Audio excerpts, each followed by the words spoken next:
இந்த சனிக்கிழமை மொத்தம் 4 குட்டிகளுக்கு கருத்தடை பண்ணுறதுக்கு அப்பாயின்மெண்ட் வாங்கியிருந்தேன். 4மே வந்து கிவா ஃபவுண்டேஷன்லேருந்து கிருஷ்ணன் அவங்கள வந்து 4 குட்டிகளை இறக்கி விட்டு போயிட்டாங்க. எப்போவுமே நம்ம கருத்தடை பண்ணணும் அப்படின்னு சொன்னால் எப்படி ப்ராசஸ் வரும்னு கேட்டிங்கன்னா, யாராவது ஒரு ஃபீடர் அவங்களுடைய நம்பர் நம்ம கையில் கொடுத்துருவாங்க. நேராக போய் அவங்க வீட்டில் இருக்க அந்த குட்டிகளை எடுத்து கொண்டு வந்து நம்ம கருத்தடை பண்ணி மறுபடியும் அவங்க வீட்டிலேயே போஸ்ட் கேருக்கு வச்சுருவோம். இல்லைன்னா எங்கள் பக்கத்தில் கிணல்ல ஒரு 5 நாளைக்கு போஸ்ட் கேர் வச்சு இறக்கி விடுவோம். அப்படி இல்லைன்னா அவங்க கிவா ஃபவுண்டேஷனுக்கே எடுத்துகிட்டு போயிடுவாங்க. எடுத்துகிட்டு வச்சு போஸ்ட் கேர் பார்த்துட்டு கொண்டு வந்து இறக்கி விடுவாங்க. இதுதான் வாடிக்கை. ஆனால் இந்த தடவை பார்த்திங்கன்னா அவங்க ஃபவுண்டேஷன்லேயே வந்து ரெஸ்க்யூ பண்ணி குணமான பிள்ளைங்க ஒரு 4 பிள்ளைங்களுக்கு கருத்தடை பண்ண வேண்டிய அவசியம் இருந்துச்சு. ஏன்னா குணமானவங்கள திரும்ப ரோட்டில் இறக்கி விடும்போது அவங்கள கருத்தடை பண்ணி இறக்கி விட்டுட்டோம்னா அடுத்து எந்த பிரச்சனையும் இல்லாமல் நல்லபடியாக வாழ்வாங்க.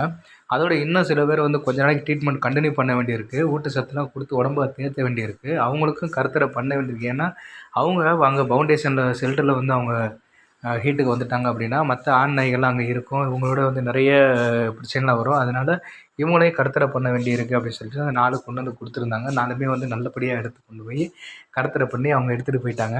இந்த 4 குழந்தைகளில் பார்த்தீங்கன்னா 3 குழந்தை வந்து நான் தான் ரெஸ்க்யூ பண்ணி கொண்டு போய் அவங்க கையில் ஒப்படைச்சேன் அப்படின்னு சொல்லிட்டு ரொம்ப சந்தோஷமாக இருக்குது. அதில் 2 குழந்தைங்க வந்து இங்கே கிருஷ்ணாபுரம் காலனி அந்த பகுதியில் உள்ள குழந்தைங்க. அதில் ஒன்று பார்த்தீங்கன்னா நானே ஃபீட் பண்ணிட்டு இருந்த குழந்தை இப்போ சமீபமாக வந்து அந்த பக்கம் வந்து இந்த ஒருத்தனுக்கு மட்டுமே போகணுமே அப்படின்றனால போகிறதில்ல. வேறு அங்கங்கே குட்டி போட்ட குட்டிகள்லாம் இருக்காங்க அப்படின்றனால வேறு ஒரு பக்கம் போகிறதுனால போக முடியாமல் போச்சு. உடம்பு முடியாமல் இருந்தால் நம்ம ஒரு சோகதை நிறைய இருக்குது அவனுக்கு.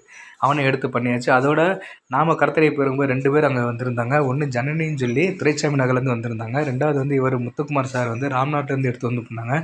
எல்லாமே வந்து தெருவில் உள்ள குட்டிங்க தாங்க. அவங்கவுங்க ஃபீடர்ஸ் எடுத்து வந்து கருத்தடை பண்ணி வர்றது ரொம்ப சந்தோஷமாக இருந்துச்சுங்க.